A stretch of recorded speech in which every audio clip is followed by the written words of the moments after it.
alegria e satisfação que cumprimentamos os nossos amigos e irmãos do portal Escola Dominical com a gloriosa paz de nosso Senhor e Salvador Jesus Cristo.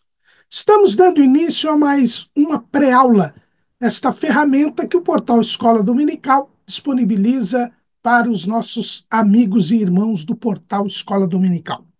Mas hoje esta pré-aula é de um apêndice. Sim, nós estamos estudando neste trimestre o tema Em Defesa da Fé Cristã, combatendo as antigas heresias que se apresentam com nova aparência. Então, nós estamos estudando sobre os fundamentos da fé cristã e como o inimigo tem procurado, ao longo da história da igreja, enganar o povo de Deus com suas mentiras, distorcendo as escrituras. Durante este trimestre, e como em todos os trimestres, o portal Escola Dominical, ao verificar que há um assunto ou mais de um assunto que pode ser tratado juntamente com os que são estudados na revista, não dizendo em absoluto que há insuficiência ou que há ineficiência por parte da Casa Publicadora das Assembleias de Deus, mas apenas a título de cooperação, para que, aproveitando o tema que está sendo estudado, nós também aprofundemos um pouco mais, tragamos alguns outros assuntos pertinentes, nós costumamos fazer apêndices para poder ajudar os irmãos a se embrenharem ainda mais no tema do trimestre. E como nós estamos estudando as antigas heresias, ou seja, os fundamentos da fé cristã, e nos defendermos com argumentos bíblicos das mentiras que o diabo, desde o início da história da igreja, tem trazido para confundir o povo de Deus, achamos por bem fazer um apêndice para tratarmos da que talvez seja a mais antiga heresia que surgiu no seio da igreja, que é a chamada heresia judaizante. Aliás, na história da igreja, como vemos no livro de Atos dos Apóstolos, no capítulo 15, foi por causa desta heresia que ocorreu o primeiro concílio. O primeiro concílio, que foi o chamado Concílio de Jerusalém. Como nós vemos lá no livro de Atos, no capítulo 15, diz o texto: Então alguns que tinham descido da Judeia ensinavam assim os irmãos: se vos não circuncidardes, conforme o uso de Moisés, não podeis salvar-vos. Tendo tido Paulo e Barnabé não pequena discussão e contenda contra eles, resolveu-se que Paulo, Barnabé e alguns dentre eles subissem a Jerusalém aos apóstolos e aos anciãos sobre aquela questão. Então, a primeira heresia, o primeiro ensino falso que causou contenda dentro da igreja foi a heresia judaizante. Então, entendemos ser de bom alvitre que nós, neste apêndice, estudemos a respeito do que a Bíblia fala sobre este ensino que diz que é necessário guardar a lei para ser salvo. E é por isso que o nosso apêndice tem como título A Lei Não Salva. A lei não salva. Outro dia, conversando com um amigo e um irmão, aluno da Escola Bíblica Dominical, ele estava preocupado com algumas expressões, algumas afirmações de pessoas até conhecedoras da palavra de Deus, querendo dar à lei algum poder de salvação. E nós temos notado realmente nos últimos tempos, principalmente em virtude da influência que a doutrina sabatista da Igreja Adventista tem gerado em alguns irmãos que acabam por serem assíduos assistentes de programas de televisão da emissora desta denominação religiosa, acabam se influenciando por falta do conhecimento da palavra de Deus a respeito do papel da lei. Então, entendemos que é muito oportuno estudarmos no apêndice a este trimestre este aspecto. A lei não salva. Quem salva é Jesus. A pregação do Evangelho é: Jesus salva, cura, batiza no Espírito Santo e brevemente voltará.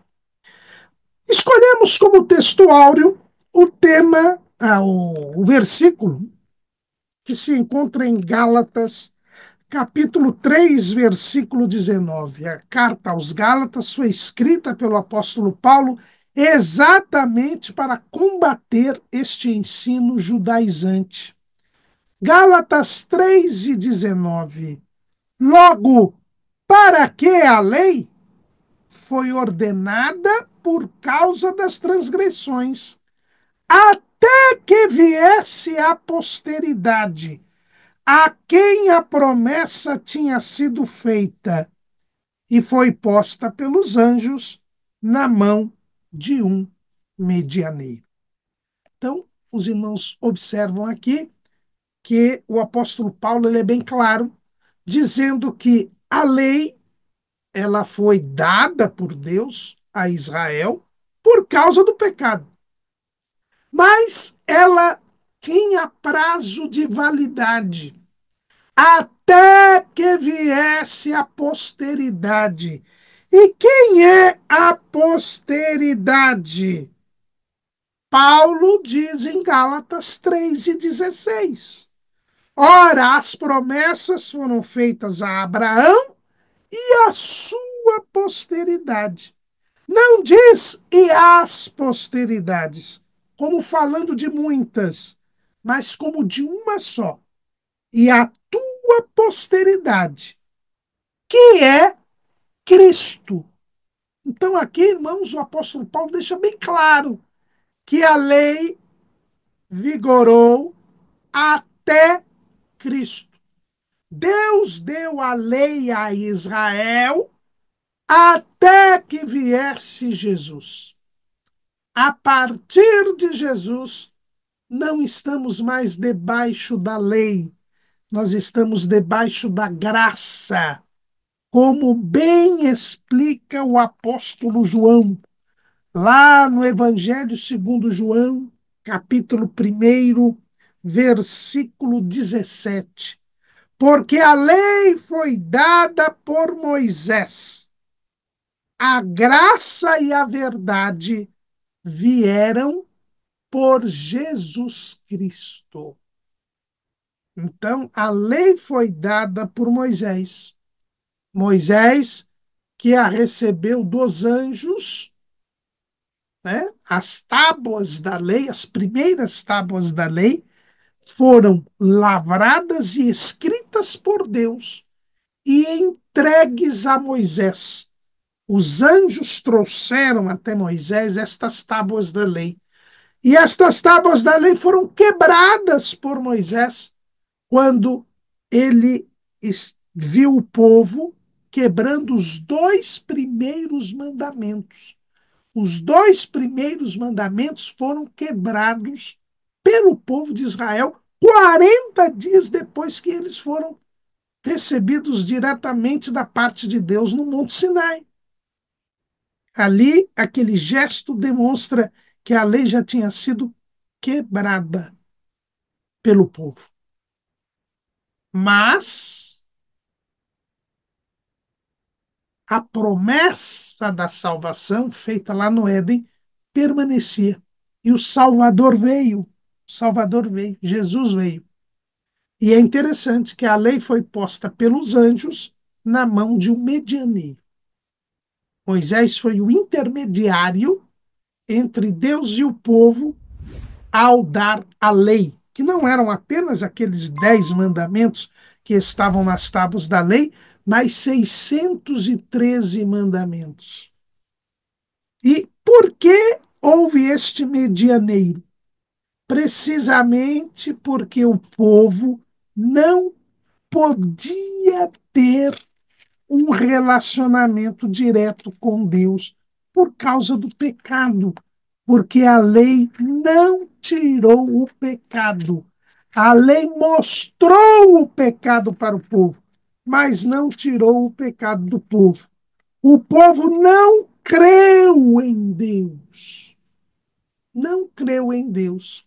O que Deus disse para o povo quando propôs que o povo de Israel fosse sua propriedade peculiar entre os povos, fosse seu povo santo e reino sacerdotal. Foi esta proposta que Deus deu para o povo, lá em Êxodo, capítulo 19, versículo 3. E subiu Moisés a Deus, e o Senhor o chamou do monte, dizendo: Assim falarás à casa de Jacó e anunciarás aos filhos de Israel. Vós tendes visto o que fiz aos egípcios, como vos levei sobre asas de águias e vos trouxe a mim. Agora, pois, se diligentemente ouvirdes a minha voz e guardardes o meu concerto, então sereis a minha propriedade peculiar dentre todos os povos, porque toda a terra é minha. E vós me sereis reino sacerdotal e povo santo. Estas são as palavras que falarás aos filhos de Israel. E veio Moisés e chamou os anciãos do povo e expôs diante deles todas estas palavras que o Senhor lhe tinha ordenado. Então todo o povo respondeu a uma voz e disse: Tudo o que o Senhor tem falado faremos. E relatou Moisés ao Senhor as palavras do povo. E disse o Senhor a Moisés: Eis que eu virei a ti numa nuvem espessa, para que o povo ouça, falando eu contigo, e para que também te creiam eternamente. Porque Moisés tinha anunciado as palavras do seu povo ao Senhor. Disse também o Senhor a Moisés: Vai ao povo e santifica-os hoje e amanhã, e lavem ele as suas vestes. E estejam prontos para o terceiro dia, porquanto no terceiro dia o Senhor descerá diante dos olhos de todo o povo sobre o monte Sinai.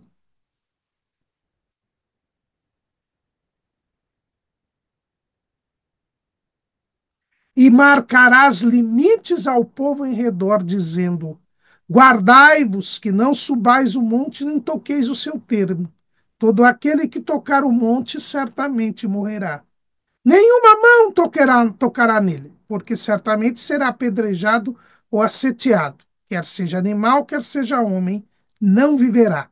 Soando a buzina longamente, então subirão o monte. Então foi esse o acordo feito entre Deus e Israel. Deus queria que Israel fosse o seu povo, santo e reino sacerdotal, e que guardasse os seus mandamentos. O povo aceitou. E então Deus mandou que eles se santificassem 2 dias, e no terceiro dia ele desceria ao Monte Sinai. O povo não poderia atravessar o Monte Sinai, os limites que ele mandou que Moisés colocasse, até que tocasse o sonido da buzina. E então o povo subiria. E foi o que aconteceu. 2 dias, o povo se santificou. No terceiro dia, Deus desceu ao monte. Mas quando Deus desceu ao monte, o povo ficou com medo. Êxodo 20, versículo 18. E todo o povo viu os trovões e os relâmpagos e o sonido da buzina e o monte fumegando. E o povo, vendo isto, retirou-se e pôs-se de longe. Veja que quando ouvissem o sonido da buzina, eles deveriam subir ao monte. Mas eles fizeram o contrário, eles estavam ali no limite do monte e eles recuaram, eles se retiraram, eles se colocaram ao longe, se alongaram. E disse Moisés ao povo, e disseram a Moisés: fala tu conosco e ouviremos, e não fale Deus conosco, para que não morramos. E disse Moisés ao povo: não temais, que Deus veio para provar-vos e para que o seu temor esteja diante de vós, para que não pequeis. E o povo estava em pé de longe. Moisés, porém, se chegou à escuridade onde Deus estava. O povo não creu em Deus. O povo não creu que Deus lhes daria vida, que eles entrariam em comunhão com Deus. Houve incredulidade. E só Moisés ali se chegou. E é por isso que a lei foi posta pelos anjos nas mãos de Moisés. Porque o povo não quis ter um relacionamento direto com Deus. Teve medo. E o apóstolo João explica para nós que quando há medo, é porque não há amor. 1 de João 4:18. No amor não há temor. Antes, o perfeito amor lança fora o temor, porque o temor tem consigo a pena, e o que teme não é perfeito em amor.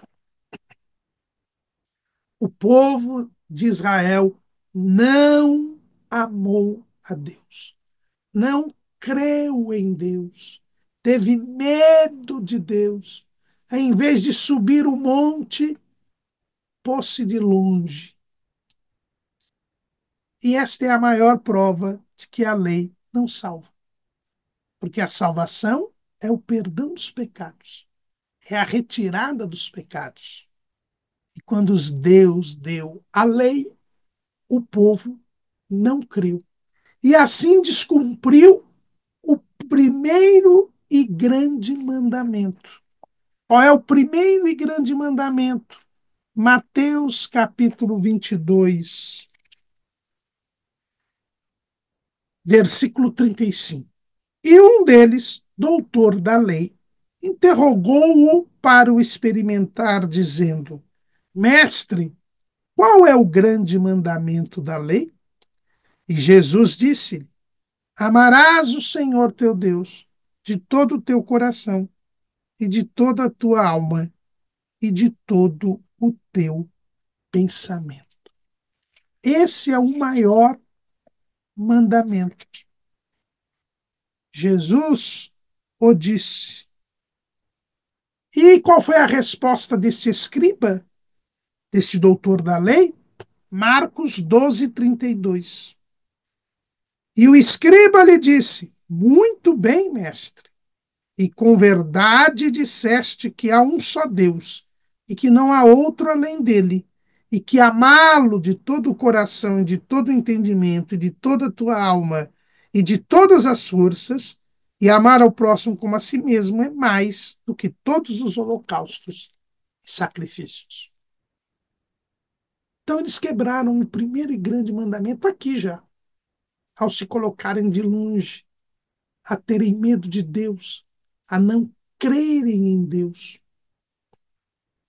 E 40 dias depois, quando construíram o bezerro de ouro e o adoraram, eles quebraram os dois primeiros mandamentos ditos por Deus do Monte Sinai. Êxodo 20, versículo 3. Não terás outros deuses diante de mim. Eles criaram o bezerro de ouro. Segundo mandamento, Êxodo 20, versículo 4. Não farás para ti imagem de escultura, nem alguma semelhança do que há em cima nos céus, nem embaixo na terra, nem nas águas debaixo da terra. Não te encurvarás a elas, nem as servirás. Porque eu, Senhor teu Deus, sou Deus zeloso, que visito a maldade dos pais nos filhos até a terceira e quarta geração daqueles que me aborrecem, e faço misericórdia em milhares aos que me amam e guardam os meus mandamentos. 40 dias depois, e é por isso que Moisés quebra as tábuas da lei, ele vê o povo quebrando os dois primeiros mandamentos ditos por Deus no monte, embora eles já tinham quebrado o primeiro e grande mandamento, ao se colocarem de longe, ao desobedecerem a Deus e não subirem ao monte. Então, nós vemos que na própria solenidade da lei, a lei demonstra que ela não salva. O povo se manteve perdido, fora da comunhão com Deus, separado de Deus, porque não creu nem amou. A lei, ela não suplanta o pecado. O que suplanta o pecado é a fé e o amor. E quem nos fornece a fé e o amor é o próprio Senhor e Salvador, Jesus Cristo. Naquele mesmo dia, Moisés foi à presença de Deus. Como a gente lembra, né? Só Moisés subiu ao monte e Deus então disse o que para Moisés? Deuteronômio, capítulo 18, versículo 15. 40 anos depois, quando Moisés se despedia do povo, ele revela o que Deus lhe falou quando ele subiu ao monte no dia em que o povo se pôs de longe. Deuteronômio capítulo 18, versículo 15.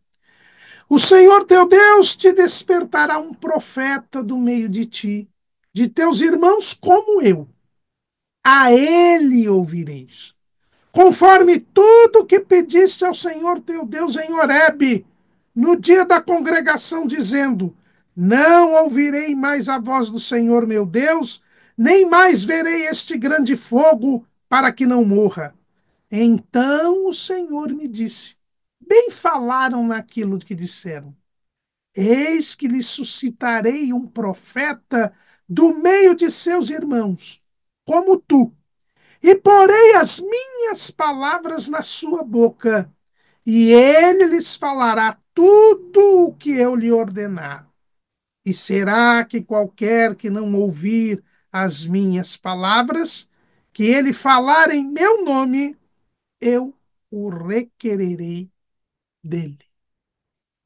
Naquele mesmo instante em que o povo se pôs de longe, Deus, no seu intuito salvador, disse a Moisés que ele levantaria no meio dos irmãos, no meio dos filhos de Israel, um profeta como Moisés.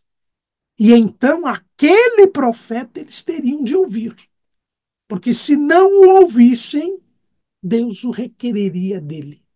Então fica claro aqui, irmãos, que a lei, e a lei não são apenas os 10 mandamentos, a lei são os 613 mandamentos que Deus deu a Israel por intermédio de Moisés.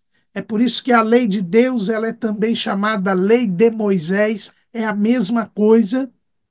Nós vemos isso claramente lá em Neemias. Neemias, capítulo 8, versículo 1. E chegado o sétimo mês, e estando os filhos de Israel nas suas cidades, todo o povo se ajuntou como um só homem na praça diante da porta das águas. E disseram a Esdras, o escriba, que trouxesse o livro da lei de Moisés, que o Senhor tinha ordenado a Moisés. E Esdras, o sacerdote, trouxe a lei perante a congregação, assim de homens como de mulheres e de todos os sábios, para ouvirem no primeiro dia do 7º mês. Versículo 8. E leram o livro na lei de Deus, e declarando e explicando o sentido, faziam que, lendo, se entendesse. Então, a lei de Moisés é a lei de Deus. É o livro que trouxeram para Esdras, era o livro da lei de Moisés. E ao ler, ele leu o livro da lei de Deus. Então, lei de Moisés e leis de Deus é a mesma coisa. Foi o que Deus entregou ao povo de Israel para que eles aguardassem o profeta como Moisés. O profeta como Moisés lhes falaria tudo o que Deus queria que eles soubessem. E a ele, eles, os israelitas, deveriam ouvir. Este profeta, como Moisés, é nosso Senhor e Salvador Jesus Cristo. Jesus veio e ele era o profeta como Moisés. O próprio livro de Deuteronômio diz como foi Moisés. Deuteronômio, capítulo 34,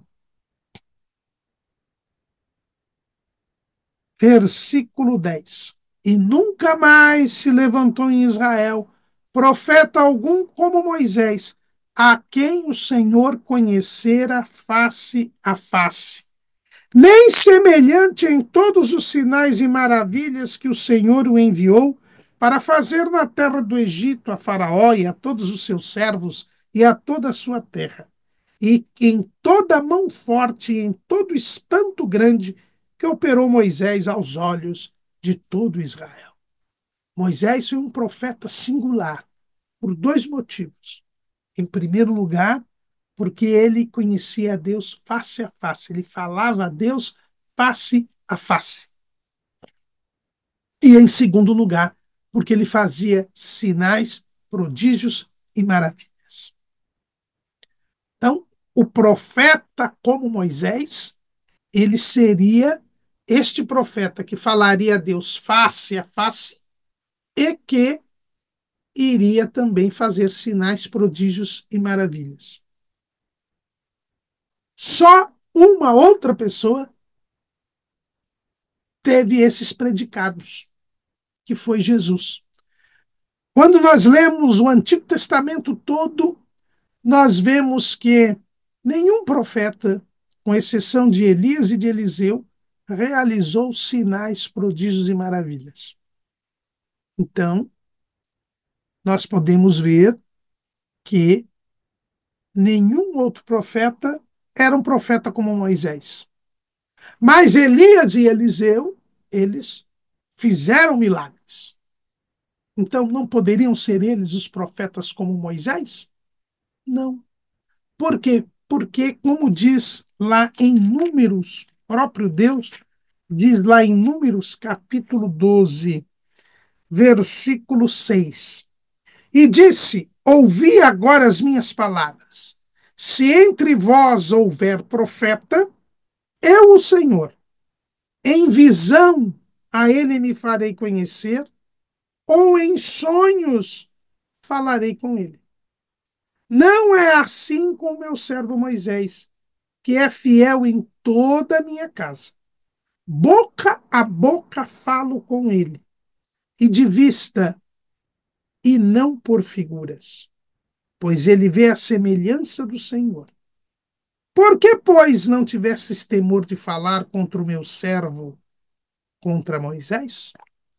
Então Deus falava diretamente com Moisés. Veja que ele subiu ao monte, chegou à escuridade, à nuvem espessa onde estava o Senhor, e o Senhor falou diretamente com ele. Todos os outros profetas, porém, falavam em visão, Deus falava com eles em visão ou em sonho. Por exemplo, o profeta Isaías, olha como começa o seu livro. Isaías capítulo 1, visão de Isaías, filho de Amós, a qual ele viu a respeito de Judá e Jerusalém, nos dias de Uzias, Jotão, Acás e Ezequias, reis de Judá.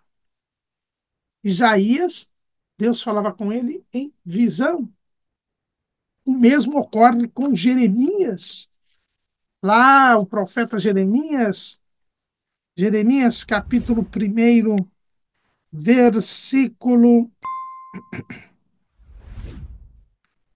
11. Ainda veio a mim a palavra do Senhor, dizendo: que é que vês, Jeremias? E eu disse: vejo uma vara de amendoeira. E disse-me o Senhor: viste bem, porque eu velo sobre a minha palavra para a cumprir. Então também, Jeremias, ele, Deus dava visões a ele para que ele pudesse profetizar. Mas e Elias e Eliseu? Eles fizeram milagres. Não seriam eles os profetas como Moisés? Não, porque com relação a Eliseu, vamos começar com Eliseu, que foi o que fez mais milagres, inclusive depois de morto já, né? 14 milagres.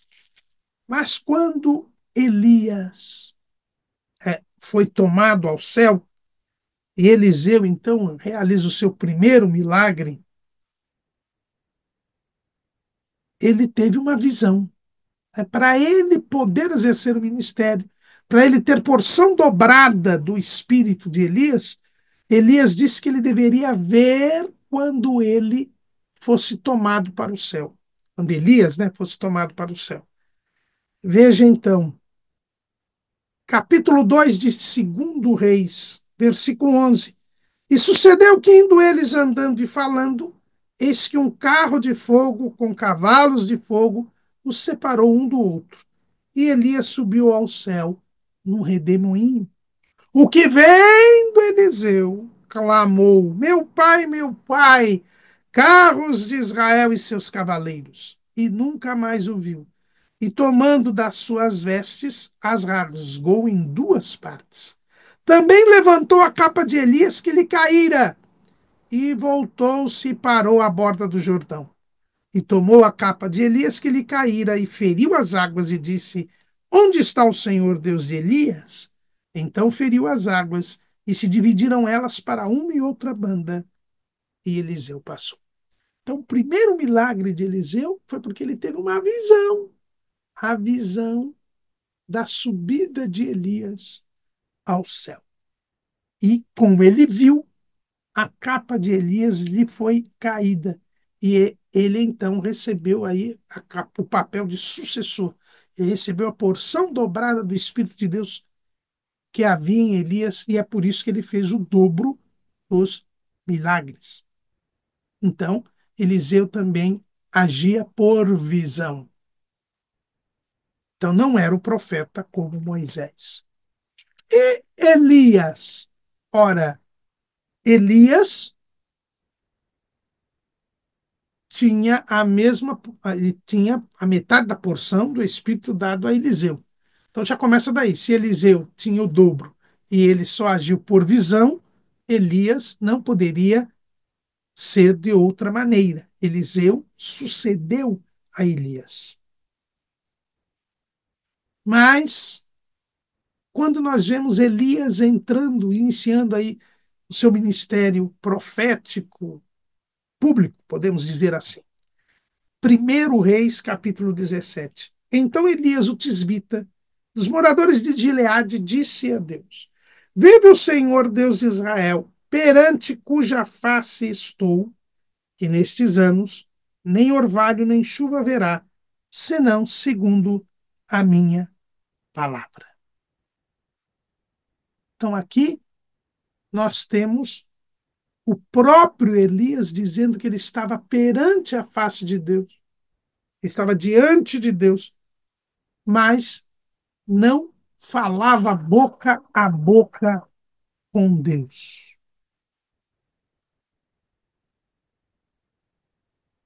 Então ele mesmo mostra que ele não estava vendo a semelhança de Deus. Ele estava diante de Deus. Era esta a determinação. E tem outra coisa. Quando Deus manda que Elias vá para o ribeiro de Querite, ele manda os corvos para virem sustentá-lo. Quando ele manda Elias para Sarepta de Sidom, ele manda uma viúva o sustentar. Ou seja, não havia um trato direto entre Deus e o profeta. O que não acontecia com Moisés, que ficou 40 dias e 40 noites sem comer e sem beber, diretamente na presença de Deus no Monte Sinai. Então, aqui nós vemos a diferença entre Elias, Eliseu e Moisés. Então, Elias e Eliseu não eram os profetas como Moisés. Só Jesus atende a este requisito. Por quê? Porque ele falava boca a boca com Deus. E Deus diretamente lhe dava as palavras que ele deveria falar. João, capítulo 15, versículo 15. Já vos não chamarei servos, porque o servo não sabe o que faz o seu senhor, mas tenho-vos chamado amigos, porque tudo quanto ouvi de meu Pai vos tenho feito conhecer.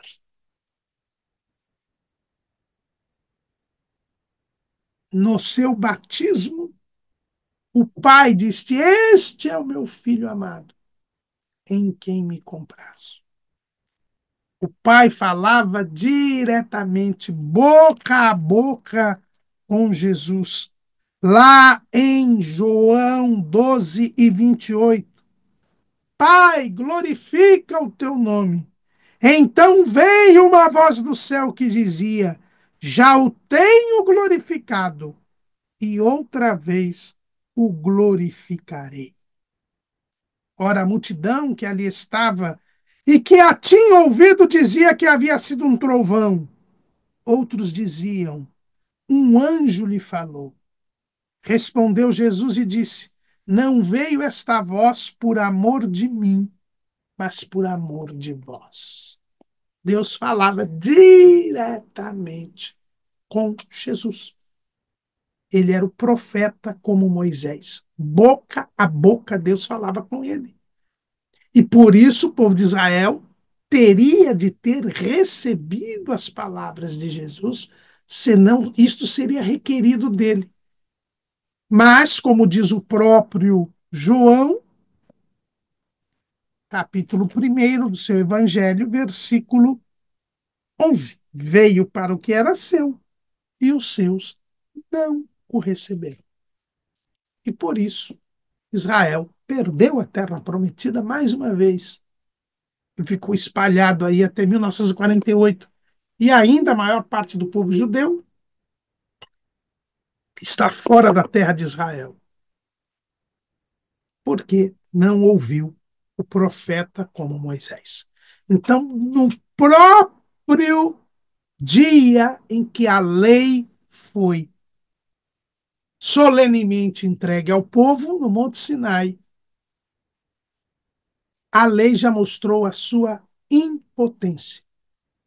E Deus já disse que o povo teria de esperar o profeta como Moisés, que seria um israelita. E este profeta, como Moisés, é Jesus. Então, nós já vemos aqui claramente a impossibilidade da lei de salvar a humanidade. A lei, irmãos, é a vontade de Deus. A lei é a palavra de Deus. Porque foi Deus quem deu a lei ao povo. Pôs na mão de um medianeiro.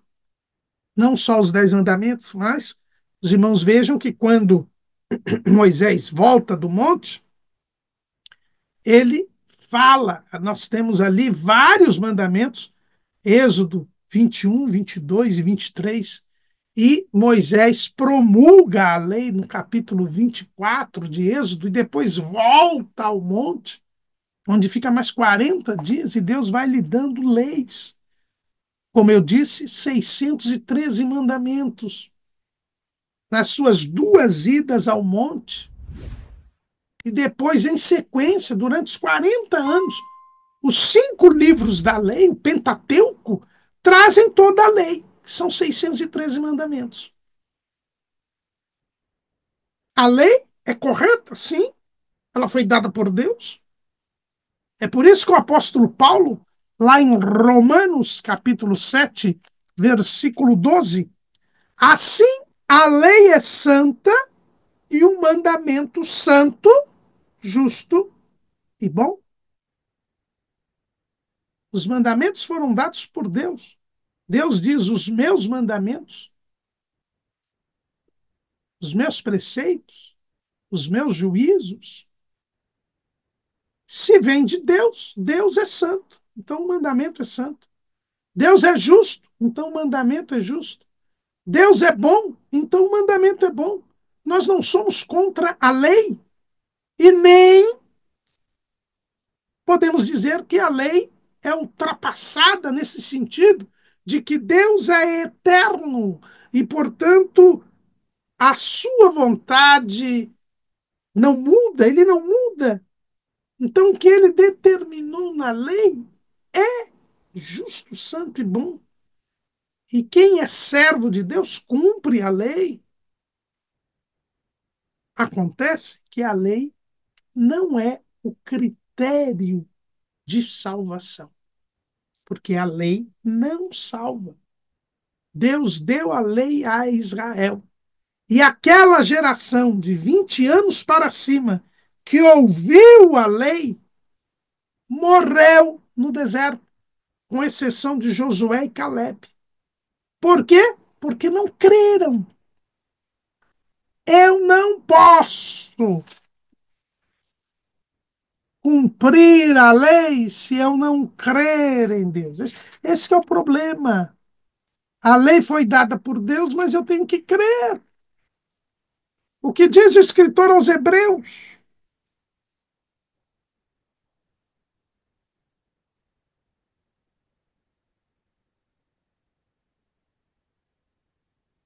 Capítulo 3 de Hebreus, versículo 15, 16. 15. Enquanto se diz, hoje se ouvirdes a sua voz, não endureçais o vosso coração, como na provocação, porque havendo alguns ouvido, o provocaram. Mas não todos os que saíram do Egito por meio de Moisés. Mas com quem se indignou por 40 anos? Não foi porventura com os que pecaram, cujos corpos caíram no deserto? E a quem jurou que não entrariam no seu repouso, senão aos que foram desobedientes? E vemos que não puderam entrar por causa da sua incredulidade. Temamos, pois, que porventura, deixada a promessa de entrar no seu repouso, pareça que algum de vós fique para trás. Porque também a nós foram pregadas as boas novas como a eles. Mas a palavra da pregação nada lhes aproveitou, porquanto não estava misturada com a fé naqueles que a ouviram. A salvação vem pela fé na palavra de Deus. Deus entregou a lei e o povo não creu. E não entraram na terra prometida por causa da sua incredulidade. E esta incredulidade somente seria superada com a vinda do Messias. A fé em Jesus, a fé no Messias salva. Por isso o apóstolo Paulo diz lá em Romanos 5, sendo, pois, justificados pela fé, temos paz com Deus por nosso Senhor Jesus Cristo. Por isso ele diz lá em Efésios, capítulo 2, versículo 8, porque pela graça sois salvos por meio da fé. Isto não vem de nós, é dom de Deus. Jesus veio ao mundo, assim como Deus entregou a lei a Israel. Agora, quem não crer em Jesus não será salvo. A graça de Deus se há manifestado, trazendo salvação a todos os homens. Mas para que esta salvação seja apropriada, eu preciso crer em Jesus. Quem crer e for batizado será salvo. Quem não crer será condenado. A lei foi dada ao povo como um aguardo, né? Como uma preparação para a vinda de Jesus. É o que Paulo diz lá em Gálatas 3:23. Mas antes que a fé viesse, estávamos guardados debaixo da lei e encerrados para aquela fé que se havia de manifestar. De maneira que a lei nos serviu de aio para nos conduzir a Cristo, para que pela fé fôssemos justificados. Mas depois que a fé veio, já não estamos debaixo de aio. Quem é o aio? Em grego é o pai da Gogos. O aio era um escravo que levava as crianças até a escola, para que elas aprendessem. Ele era o condutor das crianças do seu senhor, dos filhos do seu senhor, até o local, até a escola, até o local da aula. Foi isso que a lei nos fez. A lei levou o povo de Israel até Cristo, conduziu até Cristo, para que em Cristo eles aprendessem de Jesus, que é manso e humilde de coração, e encontrasse descanso para as suas almas. É o que Jesus diz lá em Mateus 11:29. Mateus 11:29. Tomai sobre vós o meu jugo e aprendei de mim, que sou manso e humilde de coração, e encontrareis descanso para a vossa alma, porque o meu jugo é suave e o meu fardo é leve. O povo foi levado até Jesus. A lei veio para levar Israel até Jesus, para que eles crescem em Jesus e alcançassem a salvação. Esse foi o papel da lei. E Jesus veio. E depois que a fé veio, já não estamos debaixo de aio. Gálatas 3:25. A lei nos conduziu a Cristo. Agora que Jesus veio, não há motivo para guardarmos a lei. Os próprios profetas, porque a lei, ela é apregoada pelos profetas, por isso que nós temos a lei e os profetas, que o próprio Jesus disse que duraram até João Batista. Lucas capítulo 16, versículo 16. A lei e os profetas duraram até João. Desde então é anunciado o reino de Deus e todo homem emprega força para entrar nele. Então, a lei e os profetas tiveram prazo de validade até João. João foi o precursor de Jesus. Quando Jesus veio, já não há mais o que falar. Aliás, João já pregou o reino de Deus.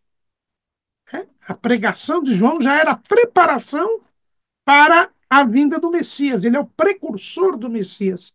Mateus, capítulo 3, versículo 1. E naqueles dias apareceu João Batista pregando no deserto da Judeia e dizendo: arrependei-vos, porque é chegado o reino dos céus. O último profeta, ele já anunciava o reino de Deus. A chegada de Jesus. A chegada do profeta como Moisés. Então a lei, irmãos, não é critério de salvação. A lei foi uma preparação para a salvação. Com Jesus veio o Salvador. Jesus, nós já temos estudado nesse trimestre, quer dizer Salvador. Ele salvaria o seu povo. Mateus capítulo 1, versículo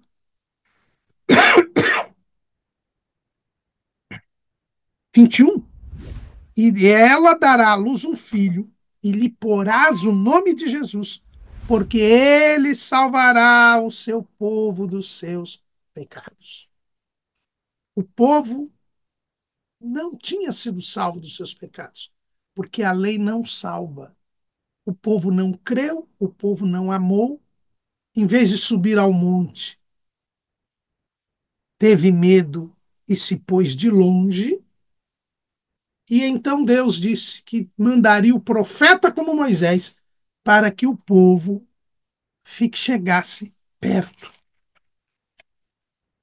Foi o que disse Paulo escrevendo aos Efésios, capítulo 2, versículo 13. Mas agora, em Cristo Jesus, vós que antes estáveis longe, já pelo sangue de Cristo chegastes perto. E os profetas diziam que a lei haveria de ser suplantada, substituída por um novo concerto, por um novo pacto, por uma nova aliança. Lá em Isaías, capítulo 49, versículo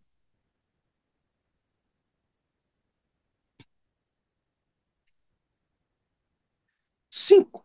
E agora diz o Senhor, que me formou desde o ventre para seu servo, que eu lhe torne a trazer Jacó. Mas Israel não se deixou ajuntar. Contudo, aos olhos do Senhor, serei glorificado, e o meu Deus será a minha força. Disse mais: pouco é que sejas o meu servo, para restaurares as tribos de Jacó e tornares a trazer os guardados de Israel. Também te dei para a luz dos gentios, para seres a minha salvação até a extremidade da terra. Então, aqui o profeta Isaías diz claramente que este Salvador remiria Israel, porque a lei não tinha sido capaz de guardar, de salvar o povo de Israel. Mas o servo do Senhor, que é o Messias, que é Cristo, ele viria não só para salvar Israel, mas também salvar os gentios. O profeta Jeremias também fala disso, lá em Jeremias, capítulo 31. Jeremias, capítulo 31, versículo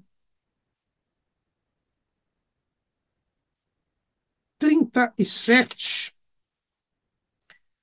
Assim diz o Senhor. Aliás, versículo 31, desculpe. Eis que dias vêm, diz o Senhor, em que farei um concerto novo com a casa de Israel e com a casa de Judá.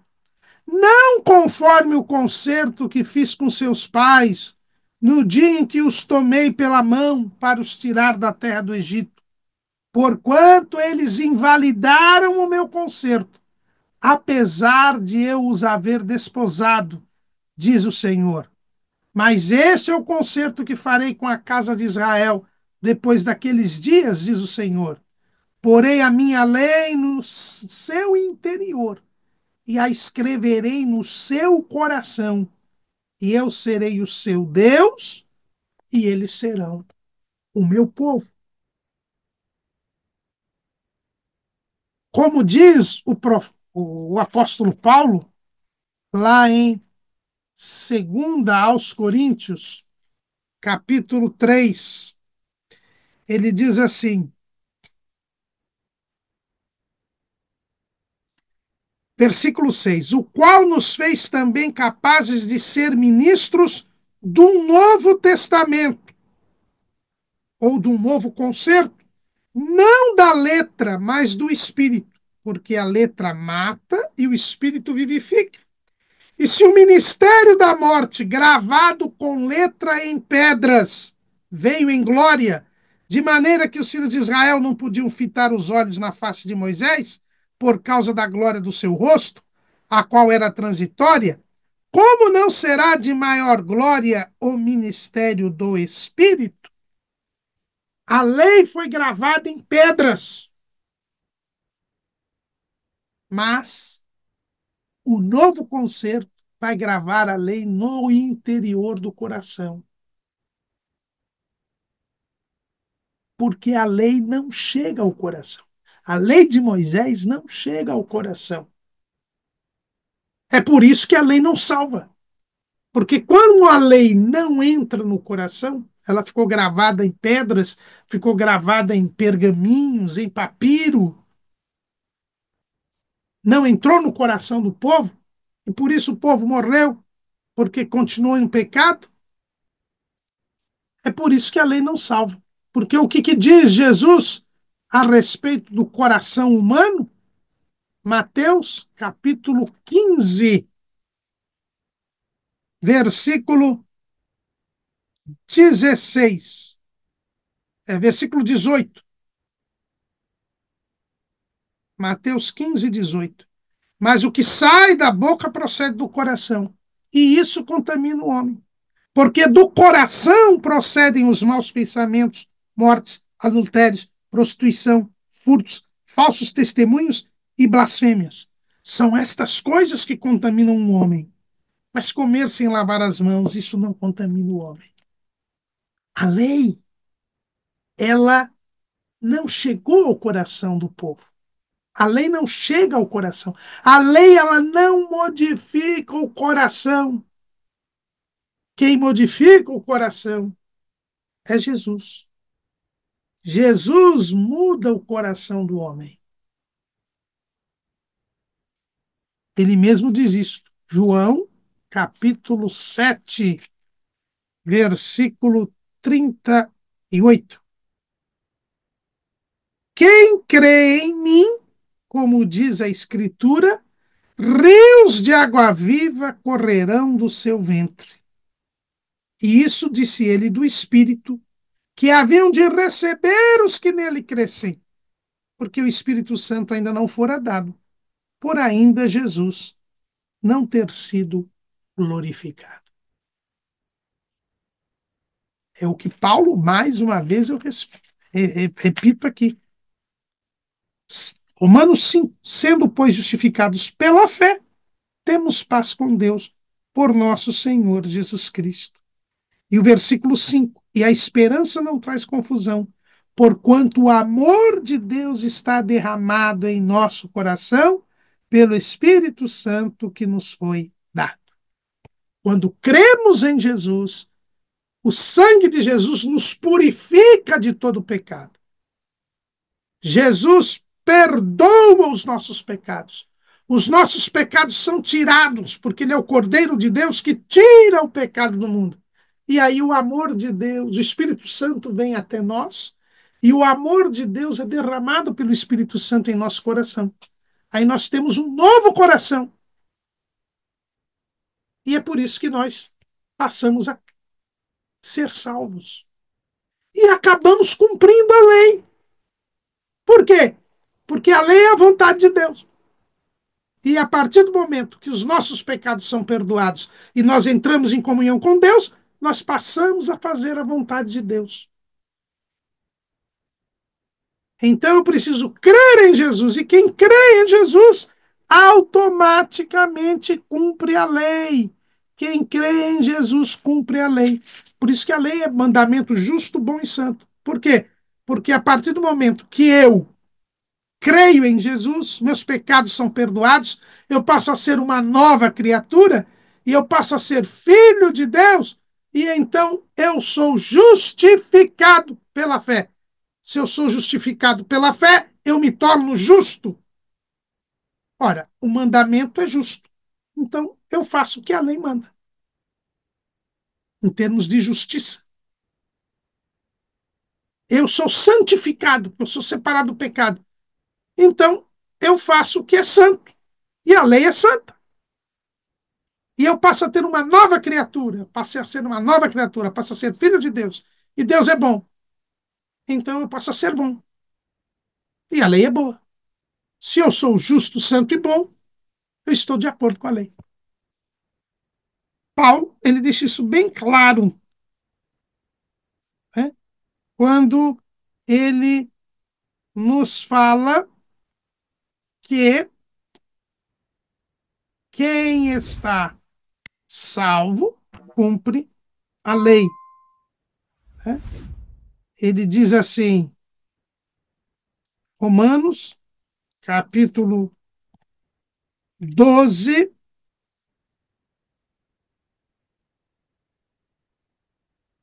versículo 21. Não te deixes vencer do mal, mas vence o mal com o bem. Eu só vou conseguir vencer o mal se eu tiver Jesus, se eu tiver o bem, se eu tiver o bem.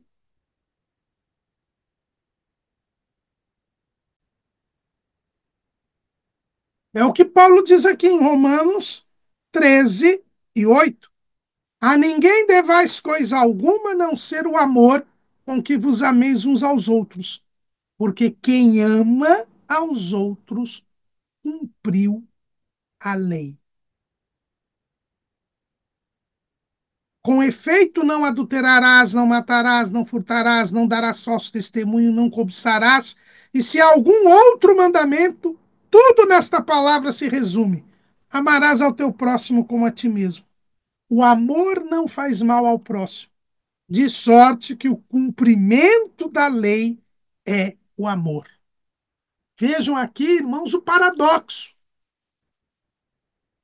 Né? De um lado, no Monte Sinai, o povo não amou, porque teve medo. Por isso não cumpriu a lei. Descumpriu o primeiro e grande mandamento, e depois, 40 dias depois, os dois primeiros mandamentos das tábuas da lei. Mas quem crê em Jesus tem seus pecados tão perdoados, e por isso o amor de Deus é derramado no seu coração, pelo Espírito Santo que nos é dado, e ele passa a cumprir a lei. Ele passa a cumprir a lei. É por isso que a única pessoa que cumpriu a lei foi Jesus. Jesus cumpriu toda a lei, por quê? Porque ele não tinha pecado, ele não pecou e ele amou, ele é amor. Por isso ele cumpriu a lei. Lá em Mateus, capítulo 5, versículo 17. Não cuideis que vim destruir a lei ou os profetas. Não vim abrogar, mas cumprir. Ele cumpriu a lei. Porque ele era justo, santo e bom. Então nós temos que ter esse entendimento. Né? Então, quando alguém manda você cumprir os mandamentos para ser salvo, ele está negando que Jesus é o Salvador. Porque a lei veio até o Salvador, e o Salvador é Jesus. Os judeus observam a lei até hoje. Por quê? Porque eles não creem que Jesus seja o Salvador. Eles ainda estão esperando o Messias. Vejam que os próprios judeus admitem que a lei é até o Messias. E eles observam a lei porque para eles o Messias não veio. Os judaizantes negam assim que Jesus é o Messias. Na prática, eles negam que Jesus é o Salvador, porque eles continuam observando a lei e achando que a lei é critério de salvação. Mas, pelo contrário, quem usa a lei como critério de salvação nega que Jesus é o Cristo, nega que Jesus é o Salvador e, portanto, não será salvo. E outra coisa, ele não cumprirá a lei. Porque para cumprir a lei eu preciso ser salvo. Eu costumo dizer que quem adota a lei como critério de salvação é um suicida espiritual. Por quê? Porque ele mesmo está se condenando à morte. Ele mesmo está se condenando à morte. Olha o que Paulo diz em Gálatas, capítulo 2, versículo 16. Sabendo que o homem não é justificado pelas obras da lei, mas pela fé em Jesus Cristo. Temos também crido em Jesus Cristo para sermos justificados pela fé de Cristo e não pelas obras da lei, porque pelas obras da lei nenhuma carne será justificada.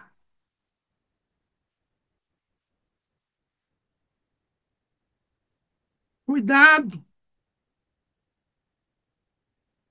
Jesus,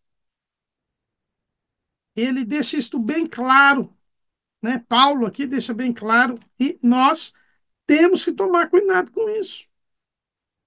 Capítulo 3 de Gálatas, versículo 10. Todos aqueles, pois, que são das obras da lei, estão debaixo da maldição, porque escrito está: maldito todo aquele que não permanecer em todas as coisas que estão escritas no livro da lei para fazê-las. E é evidente que pela lei ninguém será justificado diante de Deus, porque o justo viverá da fé. Então, quem buscar a lei, as obras da lei como critério de salvação, está debaixo de maldição. Ninguém cumpriu a lei. Todos os maiores de 20 anos que ouviram a lei, que prometeram cumprir a lei, morreram por causa da sua incredulidade no deserto. Moisés, que deu a lei, não entrou na terra prometida.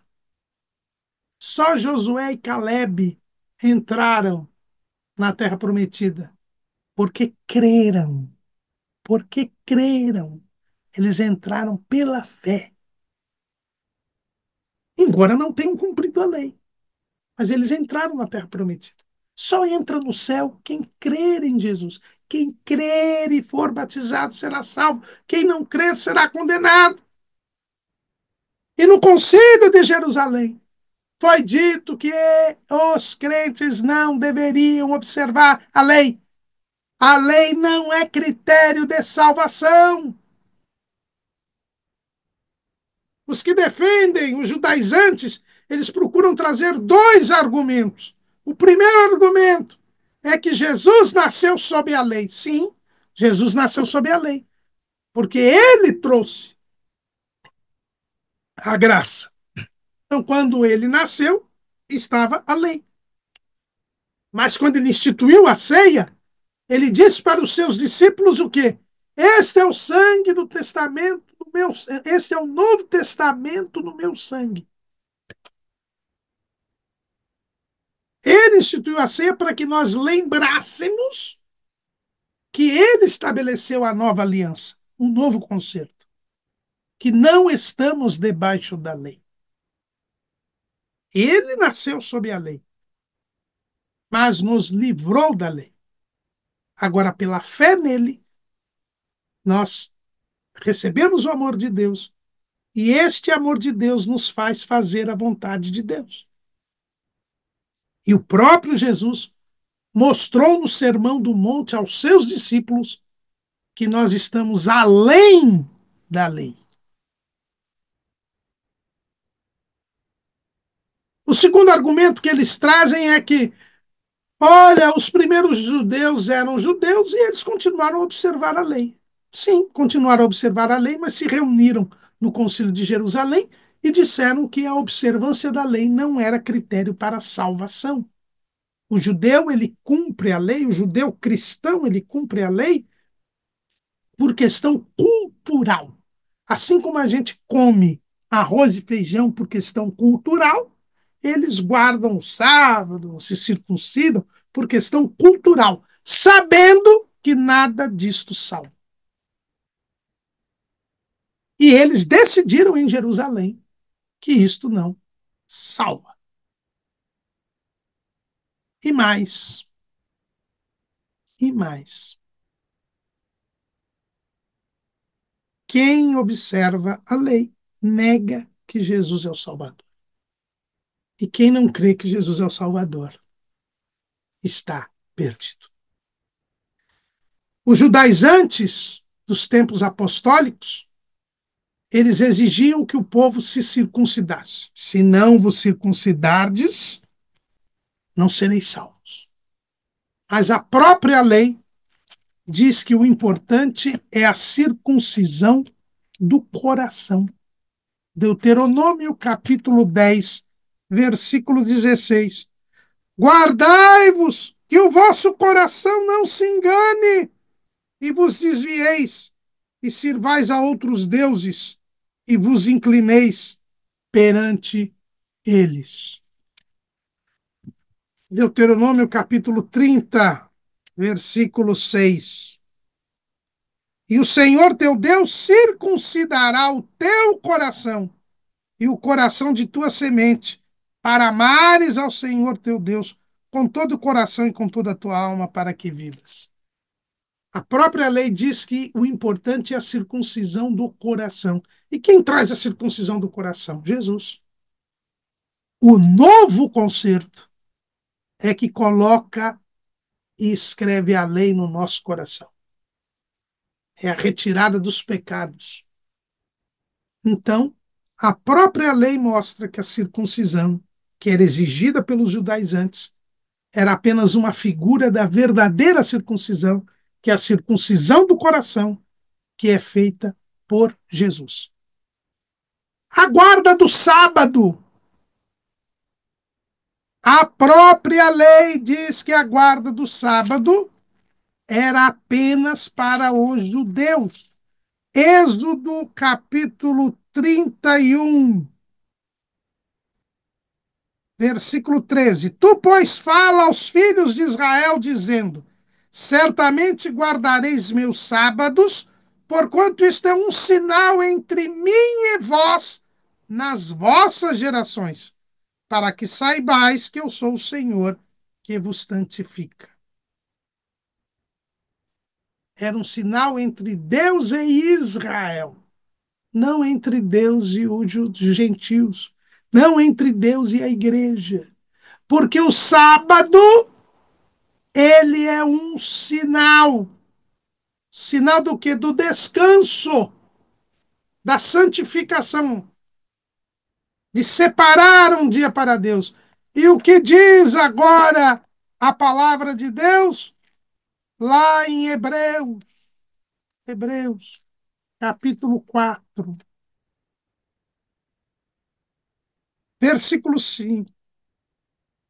Vamos ler a partir do versículo 4. Porque em certo lugar disse assim do dia sétimo, e repousou Deus de todas as suas obras no sétimo dia. E outra vez deste lugar não entrarão no meu repouso.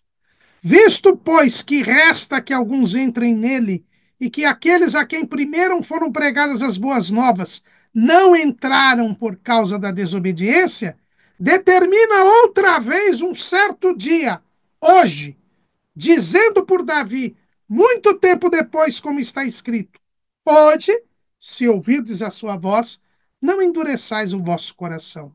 Porque se Josué lhes houvesse dado repouso, não falaria depois disso de outro dia. Portanto, ainda resta um repouso para o povo de Deus, porque aquele que entrou no seu repouso, ele próprio repousou de suas obras, como Deus das suas. Procuremos, pois, entrar naquele repouso, para que ninguém caia no mesmo exemplo de desobediência. E qual é este repouso? Este repouso é Jesus. Mateus capítulo 11, versículo 29. Tomai sobre vós o meu jugo e aprendei de mim, que sou manso e humilde de coração, e encontrareis descanso para a vossa alma. A guarda do sábado era um dia separado para as pessoas adorarem a Deus, nada fazerem e buscarem contato com Deus. Agora, com Jesus, este dia não é mais o sábado, é hoje. Hoje eu não endureci meu coração, eu criei em Jesus e então eu já entrei no repouso. Entrar em Jesus é entrar no repouso, porque agora eu sou discípulo de Jesus, aprendo de Jesus e encontro descanso para a minha alma. O sábado na lei trazia o descanso do corpo para eu poder dedicar minha alma e espírito a Deus. Agora, corpo, alma e espírito estão em Cristo. São irrepreensíveis. Sou santificado em tudo em Cristo. Tenho descanso para a minha alma. Todos os dias. É por isso que Jesus disse: Eis que estou convosco todos os dias. Porque o dia é hoje. Hoje eu estou no repouso. Eu entrei no repouso. A lei não me permitiu entrar no repouso. Mas agora em Cristo eu já tenho repouso. Eu vivo no descanso. Eu vivo no sábado. Todo dia. Porque meu dia agora não é o sábado, é hoje. A lei mandava eu guardar as festividades, as grandes festividades, Páscoa, Pentecostes, festa dos festa das trombetas. Aliás, são sete festas instituídas pela lei. Né? Nós temos a Páscoa, a festa das primícias, a festa dos pães asmos, a festa de Pentecostes, ou festa das semanas, a festa das trombetas, o dia do perdão e a festa dos tabernáculos. São as 7 festas judaicas que muita gente anda comemorando por aí. E ainda depois foi criada a 8ª festa, que era a festa de Purim. E depois ainda teve a festa da dedicação, criada pela tradição judaica, mas nenhuma destas festas agora deve ser observada. A única festa que nós devemos observar é a que celebra a nova aliança, a ceia do Senhor. A ceia do Senhor é a nossa festa. Quando nós lembramos o sacrifício de Jesus e a sua ressurreição, que nos deu a salvação. É esta festa que nós devemos celebrar. E, por fim, a lei estabelecia leis dietéticas, leis com relação à comida e à bebida, que os judaizantes também queriam que os gentios observassem. Mas a lei e os profetas duraram até João. Não foi assim que nós lemos? Vou ler novamente. A lei e os profetas duraram até João. Desde então é anunciado o reino de Deus. E o que Paulo tem a nos dizer sobre o reino de Deus? Romanos, capítulo 14, versículo 15. Mas se por causa da comida se contrista teu irmão, já não andas conforme o amor. Não destruas por causa da tua comida aquele por quem Cristo morreu. Não seja, pois, blasfemado o vosso bem, porque o reino de Deus não é comida nem bebida, mas justiça e paz e alegria no Espírito Santo. Porque quem nisto serve a Cristo, agradável é a Deus e aceito aos homens. O reino de Deus, que começou a ser pregado ainda durante a lei, por João Batista, foi pregado por Jesus e agora é pregado pela igreja. Não é comida nem bebida. A única coisa que não podemos comer é o sangue, a carne sufocada e a carne sacrificada aos ídolos. Isso foi o que foi decidido lá em Atos, capítulo 15, versículo 28. Na verdade, pareceu bem ao Espírito Santo e a nós não vos impor mais encargo algum, senão estas coisas necessárias, que vos abstenhais das coisas sacrificadas aos ídolos, e do sangue, e da carne sufocada, e da fornicação. Destas coisas fareis bens, se vos guardardes, bem vos vá. Então, nós não estamos sujeitos a nenhuma regra de comida e bebida, a não ser as coisas sacrificadas aos ídolos, o sangue e a carne sufocada. É o que está ali em Atos 15 e 29. E por que isto? Porque Deus tinha mandado isto para Noé. Assim que Noé saiu da arca, Deus disse, capítulo 9, versículo 3: tudo quanto se move que é vivente será para vosso mantimento. Tudo vos tenho dado como a erva verde. A carne, porém, com a sua vida, isto é, com o seu sangue, não comereis. Então, aqui, Deus proibiu ao homem que comesse sangue, e a carne sufocada é a carne com sangue, e que comesse o próprio sangue. E que não se comesse coisa sacrificada ao ídolo, porque não há ídolo. O ídolo é demônio.